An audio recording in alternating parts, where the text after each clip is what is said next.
அரசியல் களத்தில் விடுதலை சிறுத்தைகள் நெருப்பாற்றில் நீந்துவது போல் நீந்திக் கொண்டிருக்கிறது. போற போக்கில் விமர்சனங்கள் எல்லாரும் வைக்கிறாங்க. ஏன் அங்கே போய் ஒட்டிக்கிட்டு இருக்கிறாரு, ஏன் வந்து 2க்கும் 1க்கும் நிற்கிறாரு. இதெல்லாம் வந்து இப்போ குடும்பஸ்தனாக இருக்கிறவன், சம்சாரியாக இருக்கிறவன்ட்ட போய் திருமணமே பண்ணாதவன் அறிவுரை சொல்லக்கூடாது. அறிவுரை சொல்லக்கூடாது. மரவேலையே தெரியாதவன் போய் தச்சனுக்கு அறிவுரை சொல்லக்கூடாது. பொன்னை பற்றி வள்ளியை பற்றி எதுவுமே தெரியாத ஒருத்தன் போய் பொற்கொள்ளனுக்கு வந்து அட்வைஸ் பண்ணக்கூடாது. அந்த மாதிரி அரசியல் கட்சின்னா என்னன்னு தெரியாதவன்லாம் அரசியல் கட்சி தலைவர்களுக்கு அறிவுரை சொல்லிட்டு உட்காந்துருக்கான். ஒரு கட்சியை தொடங்குவது என்பது சாதாரணமானதல்ல, தொடர்ந்து இயங்குவது என்பது சாதாரணமானதல்ல. அந்த கட்சியை நடத்துவது என்பது, அந்த வீரியத்தோடு நடத்துவது என்பது அந்த களத்துக்கு வந்தாதான் தெரியும். தேர்தல் களத்தில் நின்றால்தான் தெரியும்.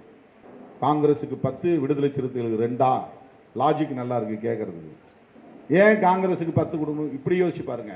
ஆண்ட கட்சி காங்கிரஸ் கட்சி, இந்தியாவில் உள்ள எல்லா மாநிலங்களையும் ஆண்டு கொண்டிருந்த கட்சி காங்கிரஸ் கட்சி. அன்றைக்கு மாநில கட்சிகளுக்கு காங்கிரஸ் தான் பிரிச்சு கொடுத்துக்கிட்டு இருந்துச்சு கூட்டணியில. இன்றைக்கு மாநில கட்சிகளிடம் காங்கிரஸ் வாங்கிக்கிட்டு இருக்கு. 20-30 இடங்களில் போட்டியிடக்கூடிய தேசிய கட்சி இன்றைக்கு 10 இடங்களில் தான் போட்டியிடுகிறது. அது டிக்ளைனிங் கிராஃப், கீழே வந்துகிட்டு இருக்கு. நாம வந்து மேலே போறோம், ஆனா போராடிக்கிட்டு இருக்கிறோம். இதுக்கு சோசியலிஸ்டிக் மார்க்கு 2 ஒன்னாகாம இருக்க, 2 3ஆகவில்லை என்பது ஒரு புறம் இருந்தாலும் கூட 2 ஒன்னாகாமல் இருக்கிறதே அதுவே ஒரு போராட்டத்தில் கிடைத்திருக்கிற வெற்றி. சொல்ல போனா இப்போ சின்னம் 2 சின்னம் தனி சின்னமாயிருக்கு. முன்ன ஒரு சின்னம் தான் தனி சின்னம் இருந்தது, இப்ப 2 சின்னம் தனி சின்னமாகி இருக்கிறது. ஏன் திமுக 3 தொகுதி தந்திருக்க கூடாது? ஏன் திருமாவளவன் 3 தொகுதி தரலன்னா அந்த கூட்டணியில் இருக்கணும்? இதெல்லாம் கொஸ்டின். லாஜிக்கா தெரியும். நமக்கு என்ன அடுத்த ஆப்ஷன்? ஒன்று அதிமுக போகணும், இல்லைன்னா தனியாக நிற்கணும். அதிமுக எதுக்காக போகிறோம்? ஒரே ஒரு தொகுதி கிடைக்கலங்கிறதுக்காக. இப்போ ஒரு தொகுதி கிடைக்கலங்கிறதுக்காக அதிமுக போயிட்டா எல்லாம் சாதிச்சிட முடியுமா? இப்போ இவ்வளவு நாள் உருவாக்கி வைத்திருந்த இமேஜ் என்ன ஆகுது?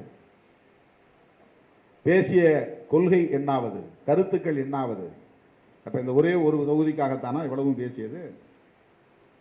ஒரு கூட்டணியை உடைத்து விட்டு வெளியே போனால் அப்படியே ஒரு வேளை 3 தொகுதி இல்லை 4 தொகுதி என்று கூட வைத்துக் கொள்வோம், அல்ல 5 தொகுதி என்று கூட வைத்துக் கொள்வோம்.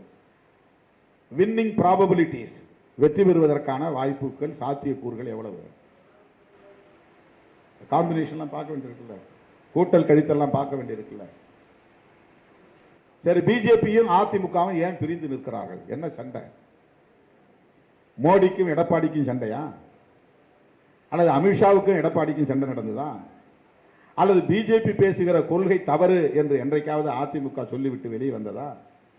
எதற்காக அவர்கள் பிரிந்து நிற்கிறார்கள்?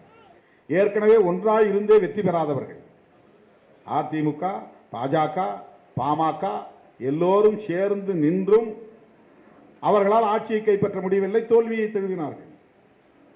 அவர்களால் எம்பி தேர்தலில் வெற்றி பெற முடியவில்லை, தேனியை தவிர 38 தொகுதிகளில் தோற்று போனார்கள். 3 பேரும் ஒன்னா சேர்ந்தே. அப்படி ஒன்றாய் சேர்ந்தே போன தேர்தலில் தோல்வியை தழுவியவர்கள் இப்போது தனியாய் நின்று எப்படி ஜெயிக்க முடியும்? அப்ப ஏன் தனித்து நிற்கிறார்கள்? இந்த கணக்கு எடப்பாடிக்கும் மோடிக்கும் தெரியாதா? ஏன் தனித்து நிற்கிறார்கள்? தெரிந்துதான் இருக்கிறார்கள், வேண்டுமென்றேதான் இருக்கிறார்கள். ஒரே நாள்ல கூப்பிட்டு மோடி, மிஸ்டர் எடப்பாடி போய் சேர்ந்து நில்லுங்க அப்படின்னு சொன்னா போய் சேர்த்துருவார். ஏன் அவர் சொல்லல? வெளியே நின்னாதான் முழுமையா பிஜேபியை எதிர்க்கிற வாக்குகள் அதிமுக அணிக்கு போகாமல் தடுக்க முடியும். அதான் ஸ்ட்ராட்டஜி. பிஜேபியை எதிர்க்கிற வாக்குகள், முஸ்லீம் வாக்குகள், கிறிஸ்தவ வாக்குகள், தலித்துகளில் பெரும்பான்மையான கணிசமான வாக்குகள், கொள்கை ரீதியாக நிற்கிற வாக்குகள் இப்ப பிஜேபியோட இல்லை ஏடிஎம்கே. சரி, அப்ப ஏன் நம்ம டிஎம்கேக்கு போடணும்?